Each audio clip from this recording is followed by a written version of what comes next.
penjelasan.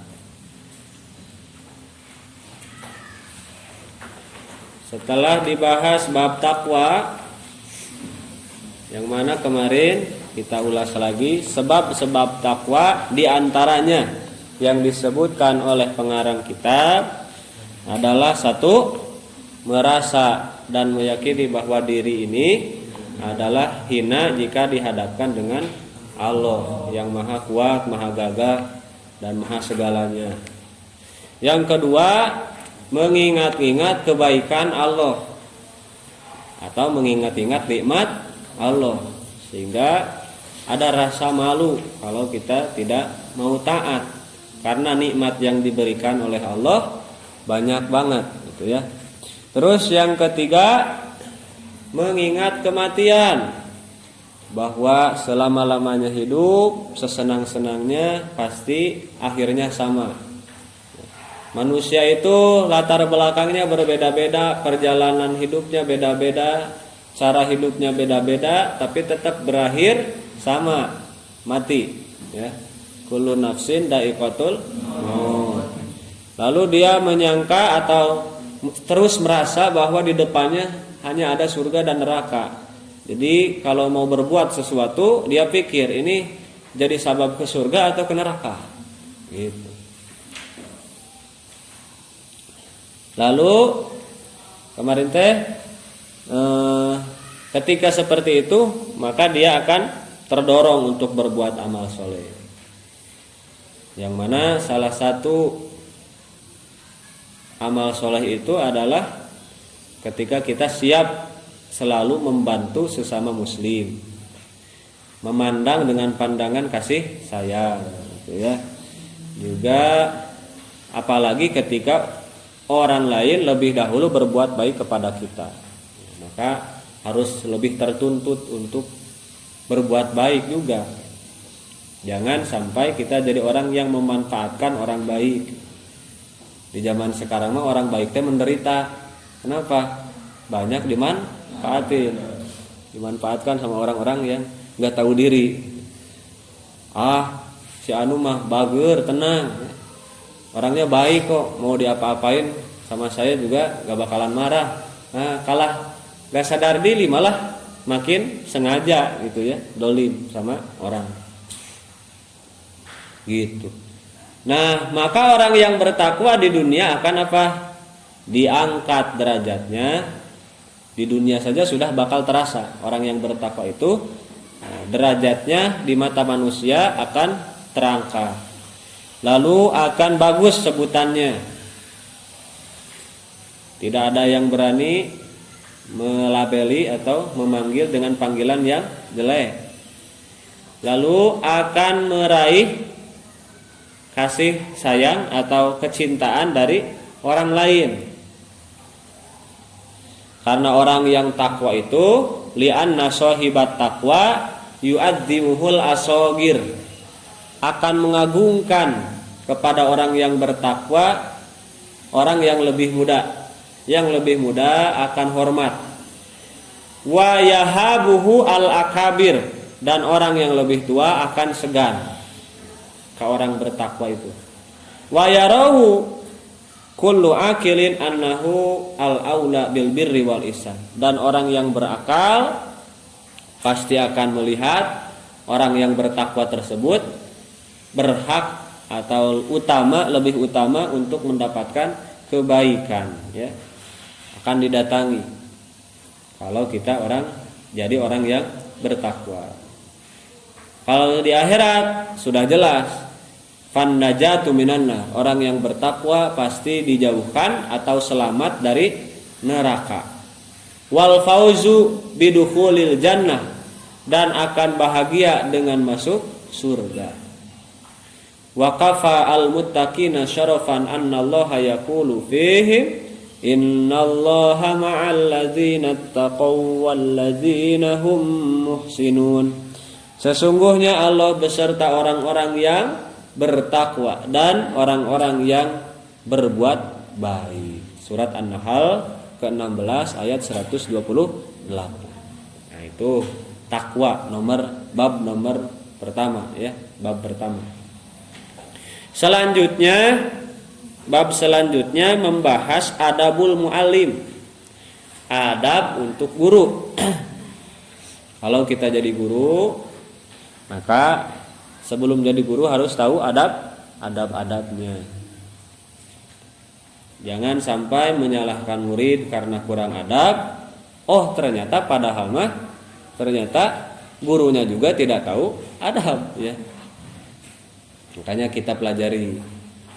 Al-muallimu dalilu tilmid ila ma yakunu bihi kamaluhu minal ulumi wal ma'arif. Yang namanya muallim, guru, orang yang mengajar itu adalah yang menunjukkan kepada murid tentang ilmu-ilmu, tentang pengetahuan-pengetahuan. Murid bisa tahu sesuatu karena adanya muallim yang mengajarkan atau memberi ilmu. Dari kata dasar alima masuk ke wajan allama yuallimu fahuwa muallim. Alima itu artinya tahu, kalau allama memberi tahu atau memberi ilmu, memberi pengetahuan bisa. Maka seorang muallim harus mensyaratkan diri atau harus bisa gitu ya, memiliki sifat-sifat yang terpuji. Ayyakuna min dawil ausofil mahmudah. Karena apa? Li'anna ruhatil mi dha'ifatun bin nisbati ila ruhihi. Faidat tasofa al muallim bi ausofil kamal kana tilmid al muwaffaq kadzalik. Ruh seorang murid itu jika dibanding dengan guru, ya seharusnya lebih kuat guru.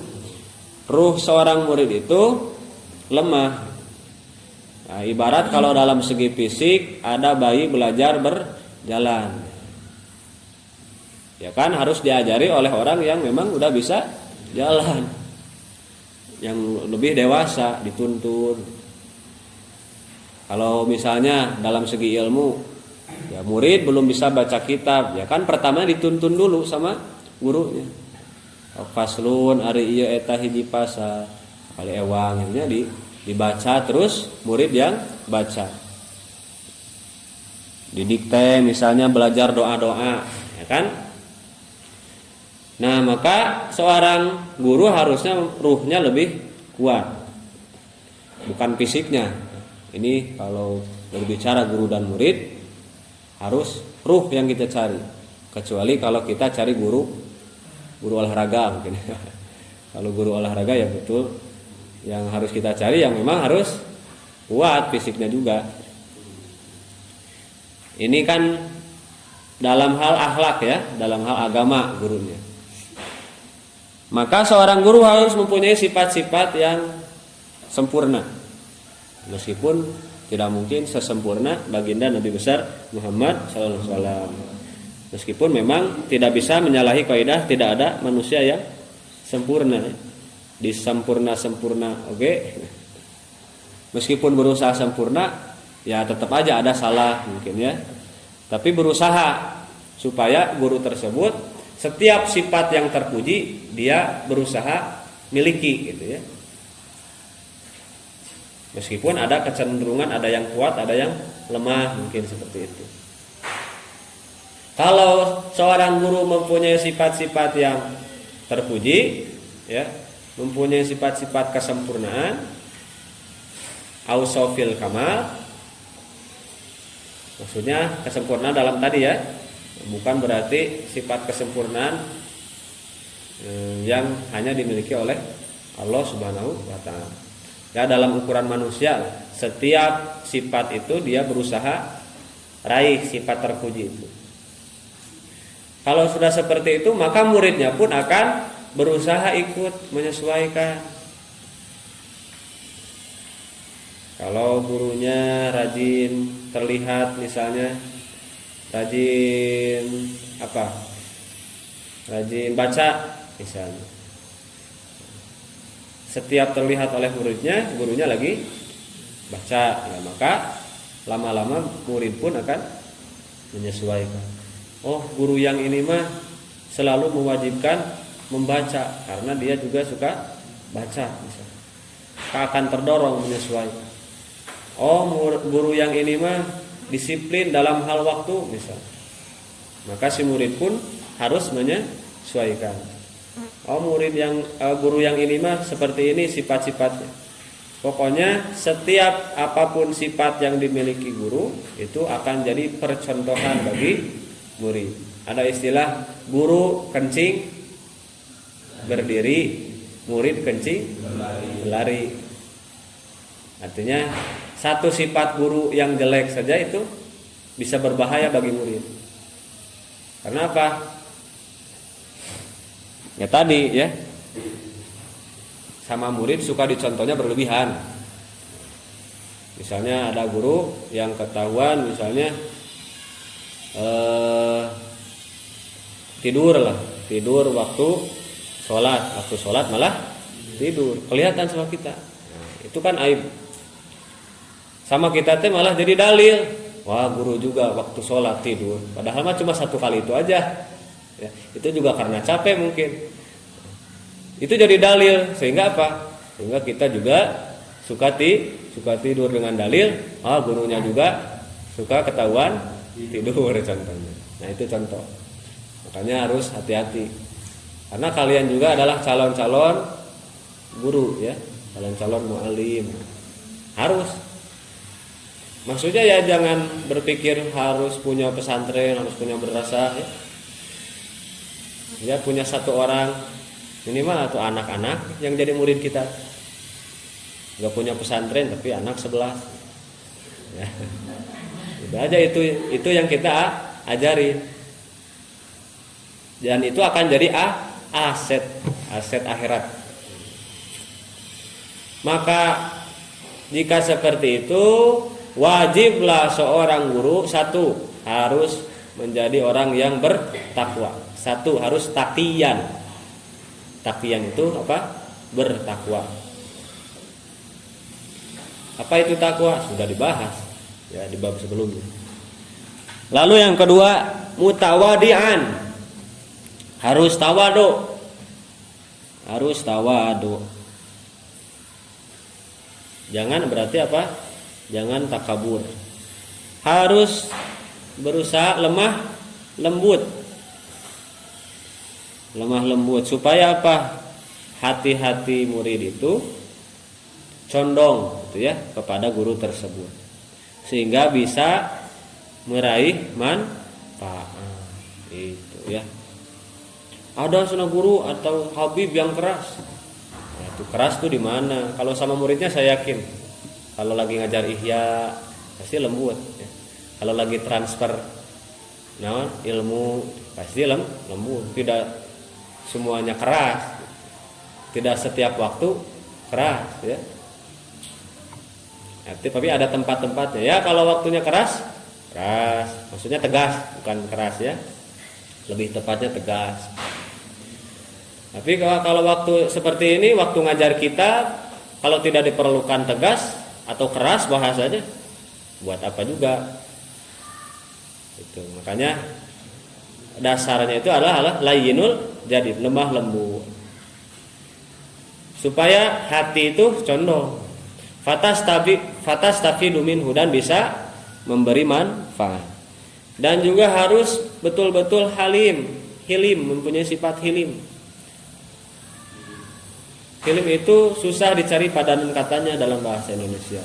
Makanya kalau diterjemah hilim itu sangat sabar bahasa diterjemahnya. Intinya ya harus bisa mengendalikan diri dalam situasi apapun. Jangan terbawa emosi, jangan terbawa arus. Wakuron dan bersifat tenang. Jangan ketika ada yang ribut atau ketika orang butuh bantuan, ketika orang panik diminta bantuan ke guru, ke ustadznya ikut panik. Ya, jadi semuanya panik gitu. Ya. Tapi yang baik itu ya harus ada satu orang yang tenang, menenangkan. liuk tadabihi supaya bisa apa ya, bisa diikuti, supaya bisa dituntun murid itu oleh itu guru. Kalau orang tenang, segala sesuatu itu mudah beres, selesai. Justru kalau panik itu, ada yang pernah belajar naik motor, naik mobil, kuncinya kan itu tenang. Kalau tidak tenang, belajar naik motor, huras lengan aja. Oh, ini gimana? Jatuh. Padahal di lapang luas, gak ada apa-apa di depan, jatuh. Karena apa? Luas, ya. Panik. Tapi kalau tenang, kenapa bisa ada orang ngebut di jalan yang banyak mobil? Karena dia hatinya mah tenang. Gitu. Wa yakuna darahmatin, dan harus punya rasa sayang. Rasa sayang bukan berarti sayang nafsu ya, kayak si oknum anu di Bandung teh ya. Pertama sayangnya sayang nafsu itu, lain sayang rohmah ya. Ya maksudnya punya rasa sayang kepada murid. Kalian kalau nanti punya murid ya, yang sudah punya anak-anak dunia, mungkin nanti di rumah disuruh ngajar ya, harus ada rasa sayang. Jangan marah ke murid, benci sama murid sendiri ya, benci sama murid sendiri itu gak boleh. Syafiqon alaihim lita'tuma rubbatahum fima yulkihi ilaihim. Kalau gurunya punya rasa sayang, maka timbal baliknya muridnya pun akan membalas ya, akan juga sayang kepada guru. Kalau nggak ada teh akan kehilangan, akan mendoakan seperti itu. Wa yansahum, dan seorang guru harus memberi nasihat dan mendidik ada, bukan hanya transfer ilmu saja.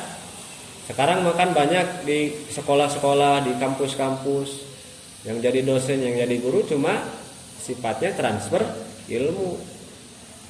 Ini materinya pelajari ya, besok ulangan itu. Tanpa ada nasihat, tanpa ada mendidik adab. Tidak peduli mau murid sambil ngerokok, mau sambil HP, mau pacaran, mau mabuk, mau zina, tidak dididik, itu akan dituntut di akhirat. Maka harus ada nasihat ya. Fayahsunu tadibuhum, dan mendidik adabnya juga harus bagus. Wa alla yukalifahum minal ma'ani ma taksuru anhu idrakatuhu, dan seorang guru tidak memberi beban kepada muridnya sebuah materi atau pelajaran atau tugas yang muridnya tidak mampu mengerjakan. Kita punya anak dinia kelas 1 SD contohnya ya, disuruh menerjemahkan kitab, tidak nyambung ya. Atau misalnya pelajaran untuk SMA kita kasih ke anak TK, bahasa-bahasa kuliahan, mentang-mentang anak kuliahan jurusan ilmu politik gitu ya, disuruh ngajar TK, langsung bahasa-bahasa politisnya keluar gitu. Dek, jangan anarkis, kita harus toleran antar sesama yang nggak ngerti. Kita harus menjaga komunikasi antar sesama ya dek. Jangan sampai kita miskom, harus senantiasa sinkron. Anak-anak teh bakal gimana? Bakal bingung. Sinkron itu makanan apa pak gitu ya. Nah, baru kan sinkron teh, singkong teh ya gitu. Dia harus disesuaikan ya dengan apa? Objek ajar kita. Terus ngasih tugas juga. Kan banyak sekarang yang ada murid yang stres gara-gara dikasih tugas terlalu banyak ya, harus lihat juga si anak ini mampu tidak kalau dikasih tugas seperti ini ya, kalau dikasih pekerjaan seperti ini, kalau disuruh ini itu anak ini mampu nggak, makanya harus lihat juga. Misalnya saya ajak salah satu santri, ayo antar ke mana, misalnya ke kota atau ke pengajian, mana? Pasti nyuruh yang bisa naik motor, ya, sudah jago. Kalau misalnya waktunya mepet, kayak ya izin kan kalau cari supir, kalau misalnya waktunya mepet disesuaikan, mang setengah jam deui kudu tepi, wah ngebuat supirnya, berarti neangan supir anu bisa ngebuat kayak gitu. Atau memberi tugas santri itu, jangan sampai orang santri atau murid kita gak bisa naik motor dipaksa, pokoknya harus bisa sampai, padahal can lancar. Akhirnya gimana? Nyung serep gitu. Motornya karena susukan. Nah, itu ya adab seorang guru harus diperhatikan. Nah, lalu selanjutnya ada juga adab seorang murid, adabul muta'allimi. Adab seorang murid, seorang pencari ilmu. Nah, yang ini sangat banyak. Lil muta'allimi Arab jar lam. Untuk seorang murid itu adabnya terbagi-bagi. Satu, ada adab murid kepada dirinya. Dua, ada adab murid kepada gurunya. Tiga, ada adab murid kepada orang saudaranya, ya. Pada saudara, maksudnya mungkin kesesama murid yang lain, ya. Itu. Sesama teman-teman seperjuangan, ya. Ini satu kelas. Nah, ini berarti ikhwan. Kalau perempuan akhwat. Adab murid kepada dirinya, kata pengarang kitab, fakasirotun, banyak sekali, banyak banget. Ya mungkin lengkapnya di kitab kita yang memang khusus, ya, kitab Ta'limul Muta'alim atau kitab karangan Hadratus Syekh Hasyim Asy'ari, Adabu Ta'lim Muta'alim. Tapi ini disebutkan sebagian saja yang menurut pengarang kitab yang paling penting mungkin, ya. Satu apa? Minha tarkul ujbi, tidak ujub. Apa itu ujub? Di bawah ada nggak di bawah? Al ujbu huwa isti'dhamun ni'mati warrukuni ilaiha ma'anisyani idofatiha ilal mun'imi. Jadi ujub itu mengagung-agung nikmat sambil dia sandarkan nikmat itu kepada dirinya, gitu, ya. Tidak menyandarkan nikmat tersebut kepada yang memberi nikmat, yaitu Allah. Contohlah, jangan lupa kita bisa ngaji juga ini nikmat. Maka jangan merasa kita bisa ngaji itu karena kemampuan diri kita, gitu, ya. Karena kemampuan kita, tapi kita dimampukan oleh Allah.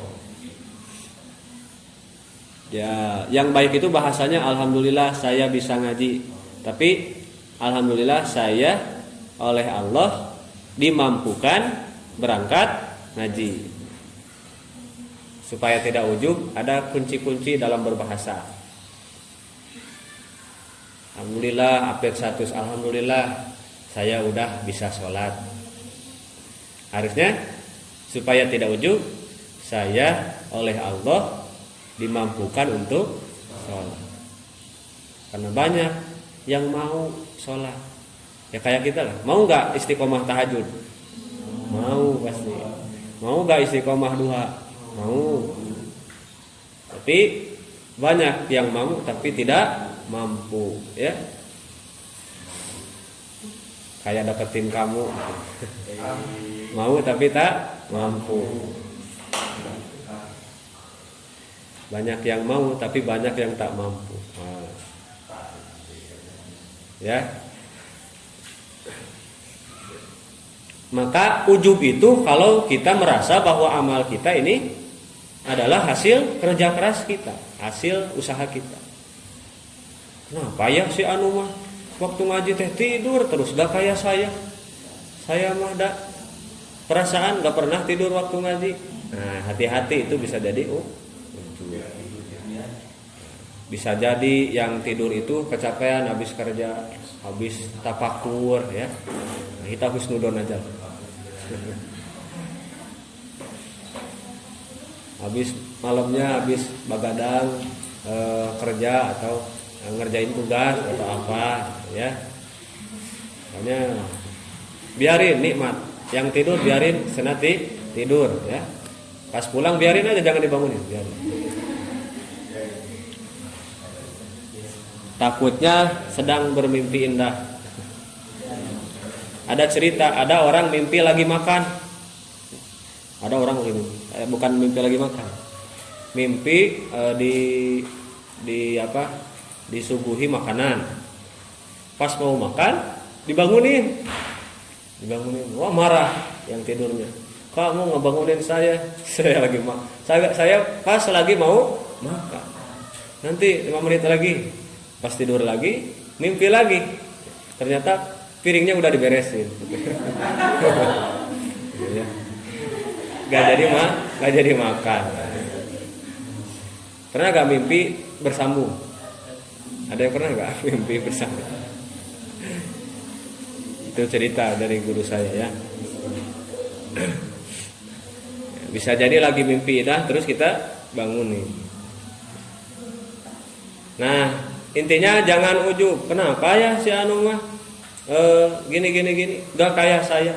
Si anu mah malas terus, berantakan terus, misal kamarnya, lemarinya gak kayak saya. Nah, hati-hati. Kita bisa ini, bisa itu adalah dari Allah. Kita bisa rajin pun dari Allah. Buktinya, pernah malas gak? Pernah malas? Semuanya pernah malas? Pas lagi malas mah malas kan? Ya. Makanya jangan suka menjelekan. Kalau beda ya, mengingatkan dengan menjelek. Kalau mengingatkan ya boleh. Ayo rajin, ayo ngaji. Jangan sampai ada bahasa-bahasa yang menjelekan. Kamu itu ya, malas terus, mending mati aja. Gitu ya. Buat apa hidup? Baru malas-malasan terus. Gitu ya. Heran saya, nggak kayak saya kamu tuh ya. Itu bahasa-bahasa ujub. Nah, maka yang pertama jangan ujub. Ketika kita lihat di jalan, misalnya ya ada yang anak jalanan atau preman nongkrong anak muda gitar-gitaran, jangan sampai kita memandang bahwa kita lebih baik, karena bisa jadi mereka mabuk, mereka ada di jalan itu, kita yang gak berdakwah, betul gak? Itu yang salah siapa?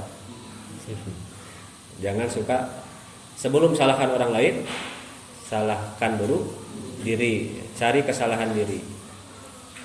Itu biar aman hidup ya. Biar nanti di akhirat gak banyak tuntutan dari orang lain. Lalu di antara sifat yang harus atau adab penuntut ilmu itu adalah at-tawadu. Tawadu adalah sebaliknya dari takabur.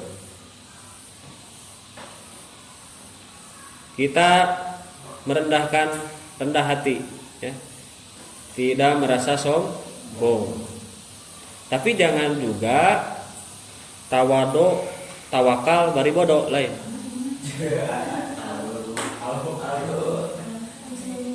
Maksudnya tawadu ini maksudnya jangan juga minder, tatawadoan. Disuruh misalnya ikut lomba, gak mau, saya mah takut juara gitu ya. Disuruh misalnya pidato, gak mau, takut yang lain kalah misalnya. Jadi tatawadoan.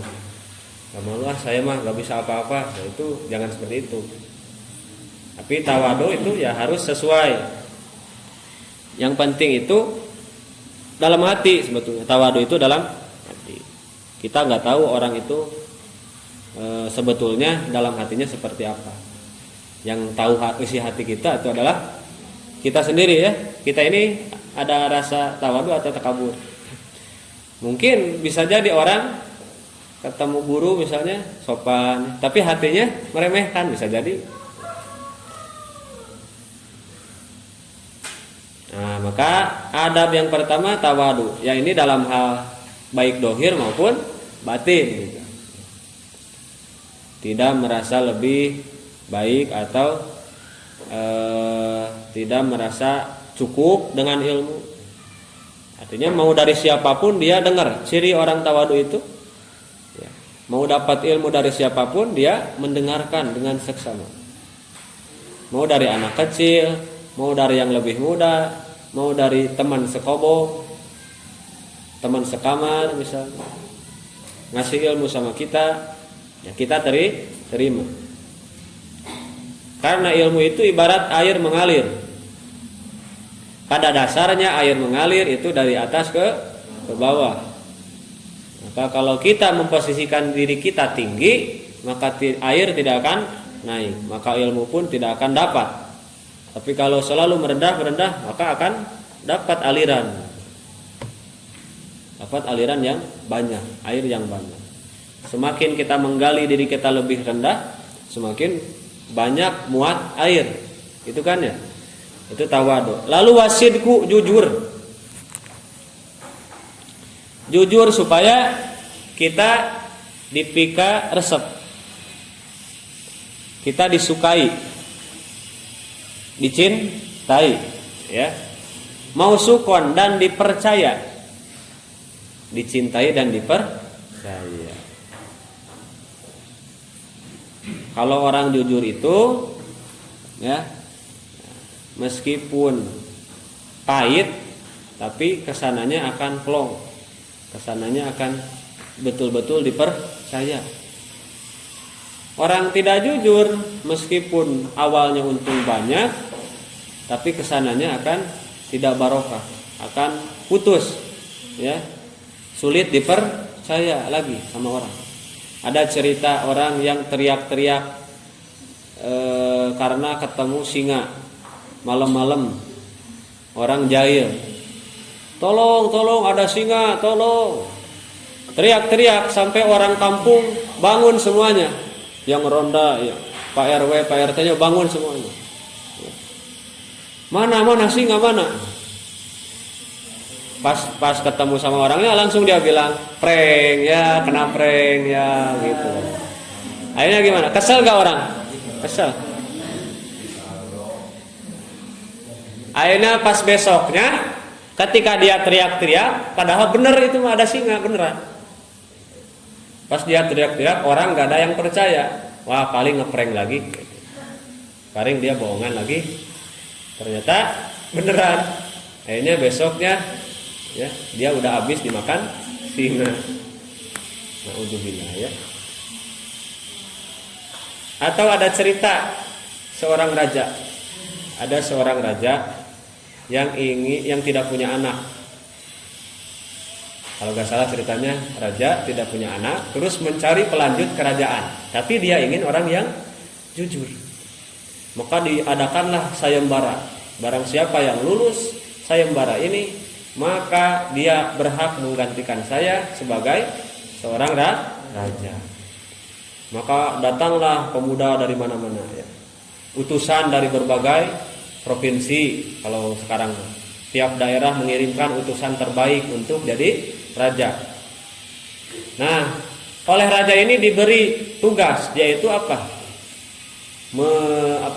Menanam tanaman, dikasih pot yang ada benihnya, ya. Rawatlah tanaman ini. Kalau kamu bisa merawat tanaman, ya, dalam sekian bulan kembali lagi tanaman itu jadi besar, maka yang paling baik dan yang paling bagus tanamannya, dialah yang akan jadi raja.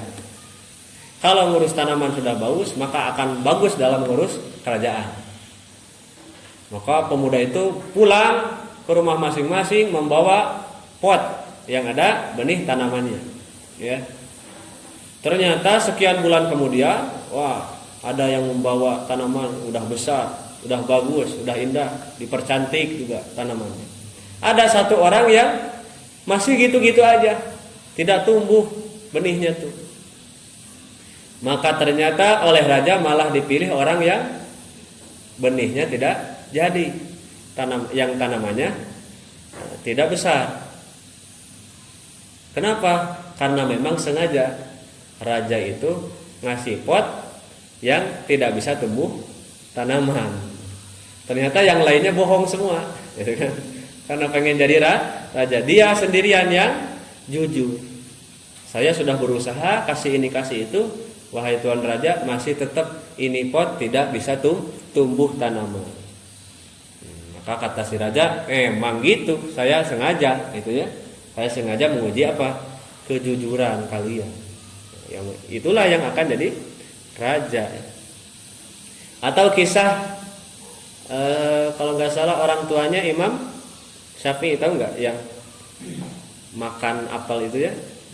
Makan apel di sungai. Apel atau apa tuh? Ada dia makan buah, lagi lapar. Dia lagi lapar, terus nemu buah di jalan. Pas lagi nongkrong di pinggir sungai, duduk istirahat, terus ada buah, dia ambil, dia makan. Pas makan belum habis langsung ingat, astagfirullah, ini buah siapa? Ini saya belum minta, belum akad. Akadnya gak jelas. Ini saya harus minta halal kepada orang yang punya buah ini. Akhirnya dia cari, mana nih orang yang punya kebun buah ini. Ternyata ketemu, ada orang yang punya kebun yang buahnya sama seperti yang dia makan. Akhirnya dia datang ke rumah orang tuanya, orang yang punya kebun. Terus dia ketuk pintunya, keluarlah ya seorang bapak-bapak yang sudah tua. Maaf, saya tadi nemu buah ini di jalan perjalanan, saya lagi lapar. Karena lapar saya sampai lupa, ya. Saya makan, padahal saya belum minta halal. Saya minta ridho dan halalnya dari bapak yang punya buah ini. Terus sama si orang tua tadi, dia lihat kan, wah kalau muda ini betul-betul jujur. Akhirnya gimana? Ada syaratnya, saya tidak akan menghalalkan dan memaafkan kamu sebelum kamu kerja dulu 1 bulan di sini. Ya. Akhirnya disuruh kerja, ngurus kebun, ngurus ladang, ngurus kebun, ngurus ladang. Sudah 1 bulan, sudah beberapa bulan, sekian waktu ditentukan oleh si orang tuanya bekerja di kebunnya. Akhirnya dipanggil lagi. Dia mau pamit, wahai orang tua, wahai Pak, saya selama ini sudah kerja. Gimana? Sekarang apakah udah bisa halal buah yang dulu saya makan? Belum. Kamu harus nikahi anak saya. Anak saya perempuan, dia itu buta, lumpuh, tangannya lumpuh, kakinya lumpuh, matanya buta, telinganya tuli, lisannya bisu. Nah, coba kalau kita ditawarin kayak gitu, mau nggak? Ya. Dia nggak pernah keluar rumah, ya. Pokoknya kamu harus nikahin. Si orang tua ini ingin menguji. Demi apapun saya ingin buah yang saya makan jadi halal. Maka kalau itu syarat yang diberikan, saya bersedia. Akhirnya ternyata pas sudah nikah, sudah akad, baru ketahuan. Pas sudah berdua di kamar, barulah dia buka cadar. Ternyata cantiknya luar biasa.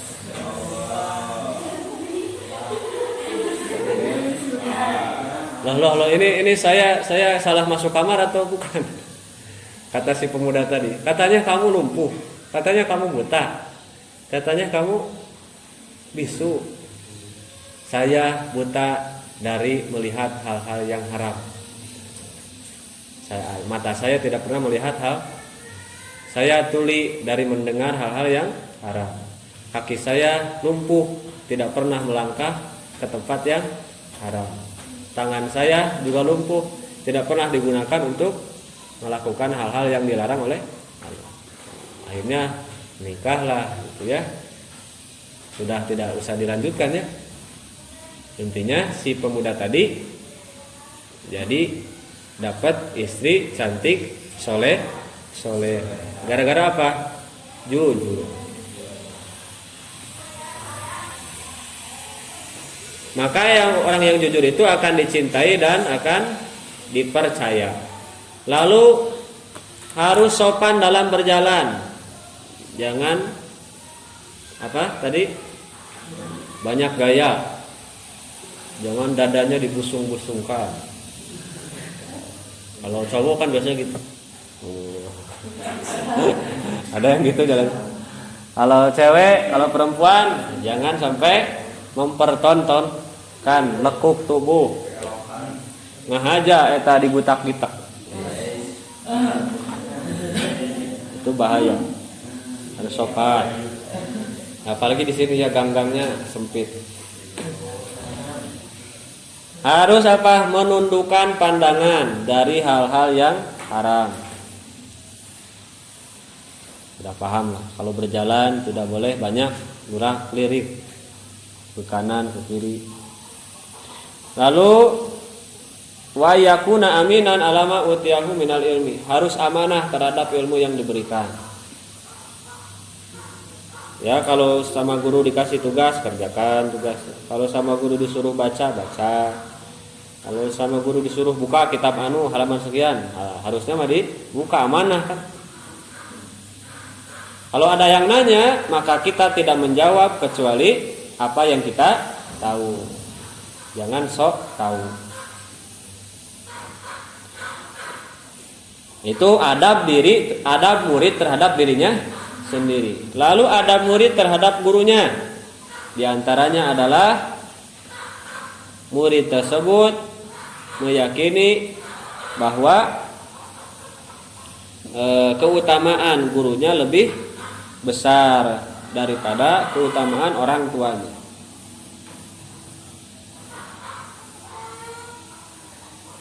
Dalam hal kenapa? Karena gurunya mendidik tidak hanya fisik, tapi apa?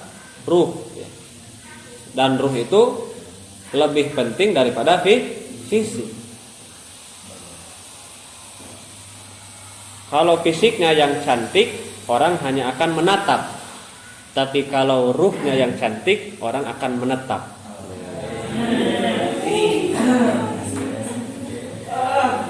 Di betah.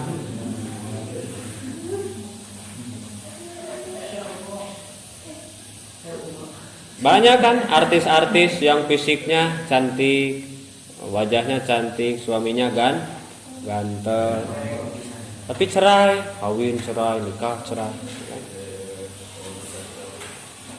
Ya mungkin karena bukan masalah fisiknya, tapi dalamnya yang perlu diperbaiki, ruhnya atau hatinya. Maka guru ini adalah harus bisa membimbing ruh atau hati bagaimana lebih baik, karakter. Kalau orang tua ini, apalagi kalau orang tua kita sekaligus adalah guru kita, berarti harus lebih-lebih. Ini mah kalau dibandingkan secara orang tua yang hanya melahirkan dan memberi makan, memberi pakaian, dengan guru kita yang memberi ilmu, maka fadilahnya lebih besar guru yang memberi ilmu. Makanya ada syairnya ya, man ana laulakum. Atau ada syairan laulal murabbi ma araftu rabbi. Kalaulah tidak ada murabbi, aku tidak akan kenal kepada Rabbku. Kalaulah tidak ada guru, aku tidak akan kenal terhadap Allah, terhadap Rabb. Itulah sisi utamanya itu dari sana. Dan diantara adab kita kepada guru adalah al-khudu amamahu. Kita merendahkan diri di hadapan guru. Kalau jalan ya sebagaimana sudah kita tahu dengan membungkuk. Kalau duduk ya, kalau tidak dipersilahkan tidak duduk. Kalau belum dipersilahkan ya jangan so akrab. Kalau belum dipersilahkan duduk jangan duduk. Siapa tahu itu kursi buat orang lain. Kita hanya yang kepedean. Nah itu. Kalau misalnya guru lagi berbicara, dengarkan. Lalu selanjutnya dengan duduk dalam pelajaran dengan adab dan betul-betul memperhatikan dengan baik apa yang diucapkan atau diajarkan oleh guru.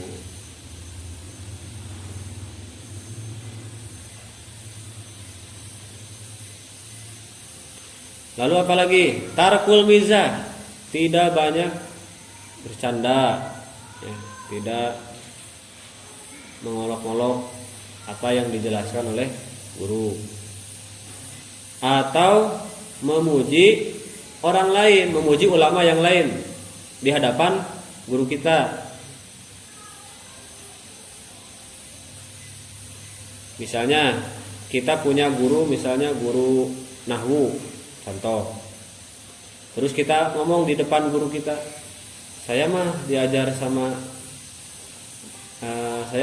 sama bapak kurang ngerti mah pas diajar sama Kang Anu misalnya. Nah itu nggak boleh. Ya. Di depan dia diomongkan seperti itu. Bayangkan kita misalnya posisi dibandingkan dengan orang lain, enak nggak? Nggak enak ya. Nah, dibandingkan itu tidak enak. Meskipun emang seperti itu misalnya, tapi tetap aja takutnya meskipun kita tidak bermaksud seperti itu, tapi takut ada sangkaan dari guru kita bahwa annahu yadumuhu. Oh, ini lagi nyindir saya, ini lagi mencela saya. Lalu tidak malu bertanya amma la ya'rifu, dari apa yang tidak dipahami atau tidak diketahui.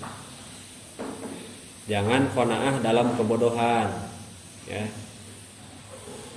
Abi mah sakitu dipasihanana nyantos we sakitu. Padahal bisa jadi kalau kita bertanya, mungkin ada yang kelewat, mungkin ada penjelasan yang salah, ya kita tanyakan. Dengan catatan bukan bertanya untuk menguji, ya, bukan untuk menguji ustadznya atau untuk memojokkan atau untuk berdebat. Tapi memang bertanya itu harus utamakan pertanyaan yang memang mendorong kita untuk beramal soleh. Jangan mempertanyakan sesuatu yang tidak ada manfaatnya, ya. Contoh, Ustadz, malaikat Jibril lagi ngapain sekarang? Ya. Nah, kayak gitu contoh.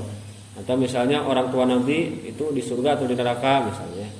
Ya, pertanyaan-pertanyaan seperti itu, ya, itu hanya akan mengundang perdebatan, permusuhan. Lalu ada adab sesama saudara, maksudnya sesama murid dengan murid yang lain, dengan teman-teman. Satu, ihtiramuhum, memuliakan, ya, saling memuliakan. Wa tarkuh tiqari wahidin minhum, tidak saling menghina atau meremehkan. Tiga, wa tarkul isti'la, tidak merasa lebih atas, lebih baik daripada yang lain. Mentang-mentang masuk pesantren, dia punya pesantren yang lebih besar, dia anak ulama contohnya.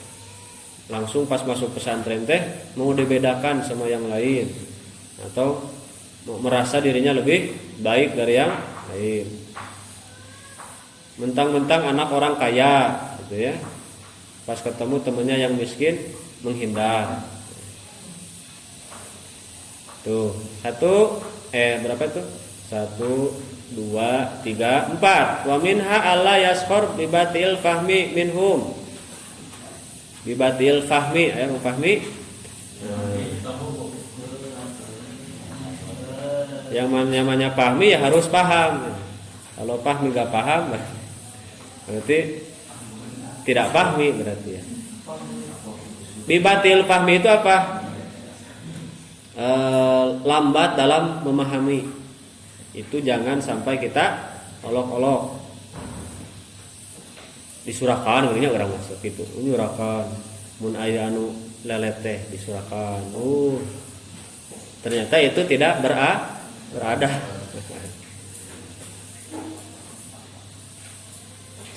Wa alla yafraha idza wabahal ustad ba'dol qasirin. Tidak bahagia atau tidak senang ketika ada ustad yang mencela atau memperingatkan murid yang nakal atau yang tidak sesuai kelakuannya. Jangan puas gitu ya ketika ada teman kita diingetin atau dimarahin sama gurunya, kita puas. Lalu fa inna dzalika asbabul bughdhi wal adawah. Nah, itu semua ketika kita meremehkan orang lain, menjelekan orang lain, merasa lebih baik daripada orang lain, merasa kita anak orang kaya, merasa kita anak ulama, merasa kita ini, merasa kita itu, ada rasa-rasa yang salah. Nah, itulah sumber dari kebencian dan permusuhan. Jadi pas ya, jadilah berantem. Jadi non kabaut-baut ya, saling ngambek. Hati-hati. Itu saja, wallahu alam bissawab.